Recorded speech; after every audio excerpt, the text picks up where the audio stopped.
ব্যাস এই সামান্য জিনিস দিয়েই আমি একটা অসাধারণ রান্না করতে চলেছি। আমি এখানে চালটা একটু ভিজিয়ে রেখেছিলাম। আমি যেটাতে রান্না করবো সেটা হলো এটা হলো আগারোর Regal electric rice cooker. Rice কুকারটার সঙ্গে আমরা কি কি এক্সেসরিজ পাবো? একটা স্প্যাচুলা, আর পাচ্ছ একটা স্কুপ লিডল, একটা মেজারিং কাপ, আর পেয়ে যাবে একটা স্টিমিং বাস্কেট। তোমরা মেজারিং করার জন্য একটা স্কেল মার্ক পেয়ে যাবে। 3 লিটারের ক্যাপাসিটি পেয়ে যাবে এবং 500 ওয়াটস কনজিউম করবে। উপরের দিকে স্টিম এটি কোটিং করা রয়েছে এবং তার সঙ্গে দেওয়া রয়েছে একটা রিমুভেবল স্টিম ভেন্ট। কন্ট্রোল প্যানেলের মধ্যে কিন্তু অনেক রকমের অপশনস রয়েছে। তোমরা এখানে দেখতে পাচ্ছ হোয়াইট রাইস, ব্রাউন রাইস, লো কার্বে হোয়াইট রাইস, ব্রাউন রাইস, এবং এখানে পাওয়ার অন অফ এর একটা বাটন রয়েছে। এখানটায় রয়েছে প্লাস মাইনাসের একটা বাটন। তাছাড়া তোমরা এখানে দেখতে পাচ্ছ 4টা অপশনস রয়েছে। এখানে রয়েছে শর্ট গ্রেইন, পরিজ, স্টিম এবং স্লো কুক। তাছাড়া খুব ভালো একটা জিনিস রয়েছে, সেটা হচ্ছে preset timer and keep warm.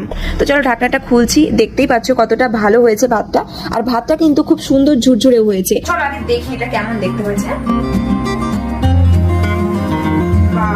তো এই হচ্ছে আমার পোস্ত।